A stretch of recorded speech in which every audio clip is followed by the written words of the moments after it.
a tela, né? Ou então as cotações que a B3 fornece para a gente, em alguns momentos elas precificam mais do que a gente acha que tem fundamento para precificar, e é muito importante a gente estar atento a esses movimentos, porque justamente quando a B3 está precificando mais do que a gente acha que vale para a expectativa do boi naquele mês, é o momento da gente fazer uma ferramenta de proteção. Então, ou vender no mercado futuro, ou comprar um seguro, porque aí o seguro vai ficar mais barato também.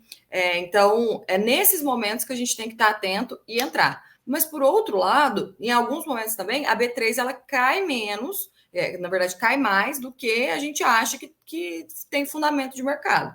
Tá? E hoje, o que está acontecendo?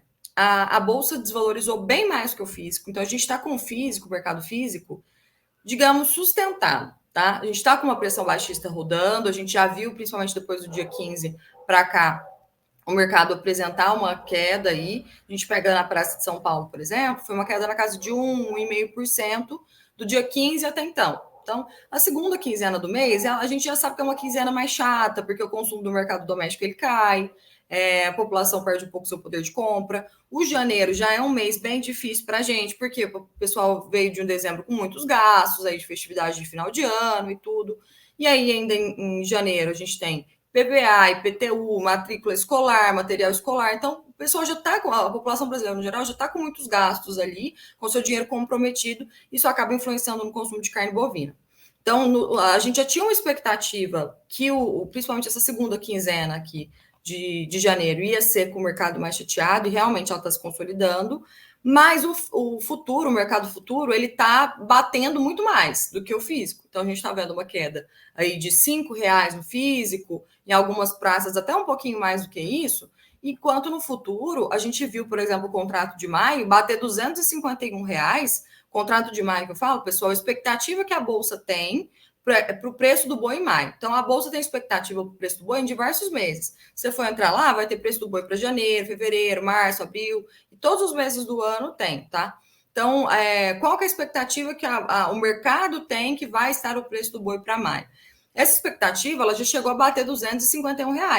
Hoje a gente está com 231, ou seja, uma queda de R$ 20 em um mês e pouquinho aí. Então, se a gente pegar lá para meados dia 6, dia 7 de dezembro, a gente viu bater esses 251. Agora está 231. Isso por esse desestímulo, né, essa falta de aquecimento do mercado físico que a gente está tendo. Tinha-se uma expectativa de muitas pessoas, não era a nossa, tá? Mas que o mercado fosse aquecer em janeiro, porque ia faltar boi, porque não tem pasto e tudo. Vocês devem ter escutado falar isso aqui, né? No mercado geral, boi vai subir em janeiro porque não vai ter pasto, não tem boi para entregar, não tem boi pronto. Não era a nossa expectativa era de que o mercado ia sim apresentar uma pressão baixista, isso por essa questão de consumo doméstico principalmente ruim, né?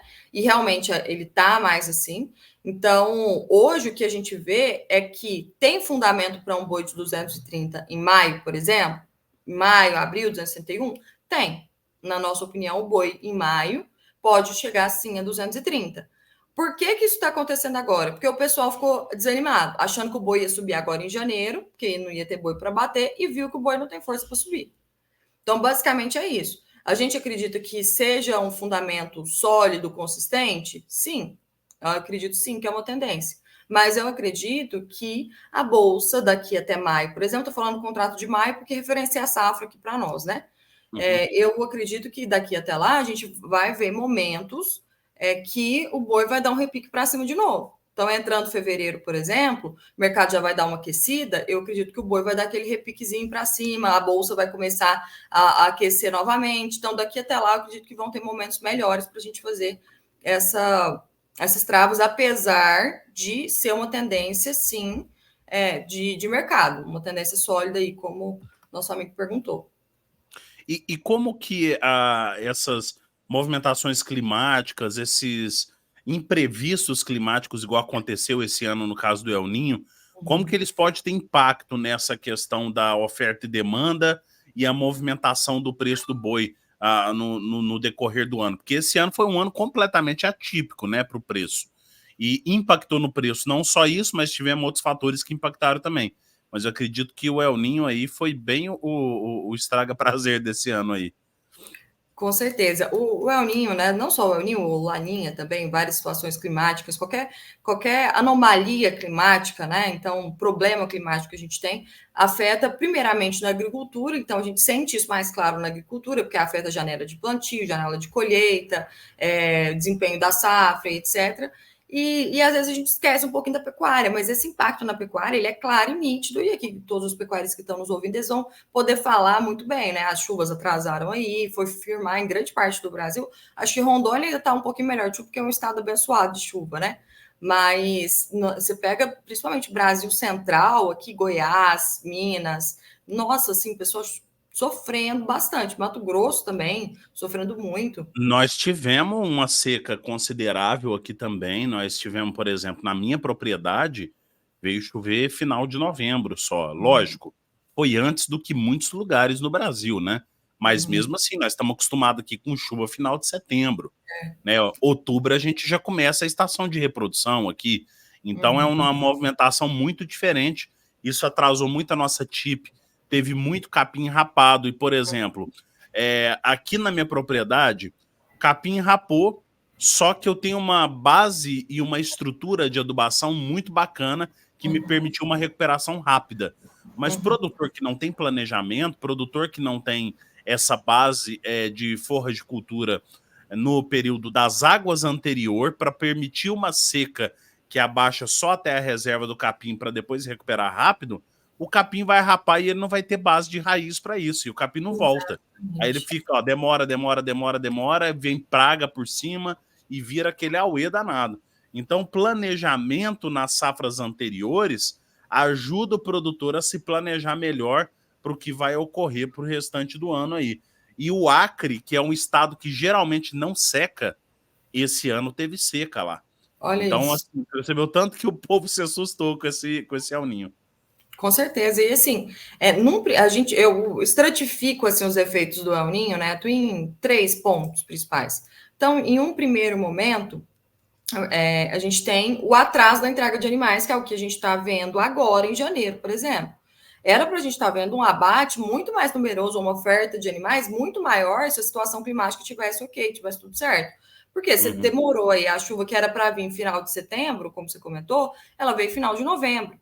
Então, o pasto demorou a recuperar e a gente sabe que a principal fonte de alimento para o gado no Brasil é pastagem ainda. Então, se você está com uma disponibilidade ruim de alimento ali, de pastagem, de forragem, você vai automaticamente atrasar a entrega desses animais também. Então, é isso que aconteceu. Por que, Laura, que se tem uma oferta de animais menor do que poderia ser, os preços do boi não subiram, por exemplo? Justamente porque ela é menor do que poderia ser, não é que é menor. Então, a gente teve em 2023 um incremento, só para você ter uma ideia, de 12% do volume de animais abatidos. É muita coisa, gente. É muito animal a mais sendo disponibilizado para o mercado. E a gente ainda tem que enxugar esse excedente da oferta de animais aí, que a gente criou lá em 2021, com a retenção recorde de fêmeas. Então, em 2021, a gente nunca havia na história da pecuária brasileira retido tantas fêmeas. Margem da cria lá em cima, preço do bezerro lá nas alturas. Era muito vantajoso para o pecuarista investir na cria. E aí todo mundo reteve fêmea para virar matriz. E lá em 2021 a gente plantou a sementinha da pecuária que a gente está colhendo agora. Né? Então, diferentemente do que a gente tem para soja, milho, que você colhe ali, planta semente hoje, daqui 3 meses mais ou menos você está colhendo, o boi ele demora mais, né, para ser colhido.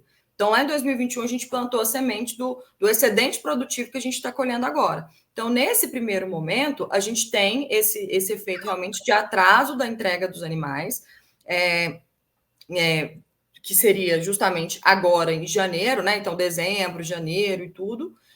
Só que cai bem na janela também, principalmente os primeiros 3 meses do ano, 4 meses do ano, que a gente tem um aumento do descarte de fêmeas por manejo reprodutivo. Então, você tem a estação de monta ali, as fêmeas que não emprenharam, você faz todo aquele manejo, aquele planejamento reprodutivo ali, e aí você seleciona as fêmeas que você vai descartar. Em um ano em que pasto está ruim, você tem um descarte ainda maior, porque a taxa de prenhez do rebanho vai diminuir. Com a fêmea com score corporal ruim, você vai ter uma taxa de prenhez menor e automaticamente você tem um descarte maior dessas fêmeas aí. Então, primeiro momento, um atraso da entrega dos animais, porém, pode ser suprido por esse descarte de fêmeas maior por essa diminuição da taxa de prenhez. E no segundo momento, a gente tem aí o aumento da oferta de animais a serem abatidos, dessa oferta. Por quê?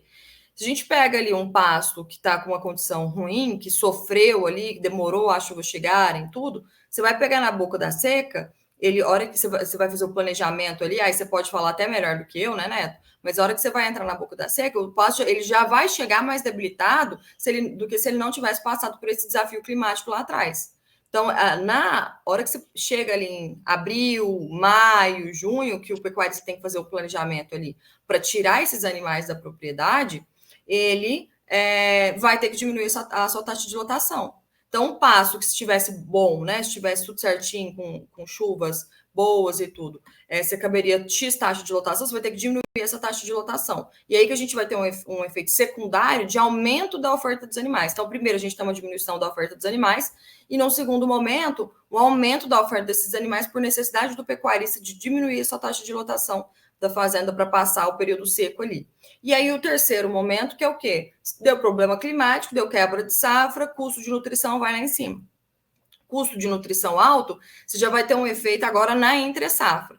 Então, na entre-safra, você tem uma dependência muito maior de manejos intensivos, como confinamento, semi-confinamento, ou até mesmo a TIP, integração lavoura-pecuária e etc., que com os custos de nutrição mais altos, você vai ter um desestímulo a esses manejos mais intensivos. Então, você tem uma taxa de lotação do confinamento um pouco menor, e aí, consequentemente, os preços podendo se recuperar um pouco mais. Então, enquanto na entre-safra a gente teria uma safra, mais intensa, com os preços caindo mais por maior oferta de animais, na entre-safra já a gente teria uma oferta de animais um pouco mais restrita e, assim, os preços subindo mais. Então, seriam esses três momentos, assim.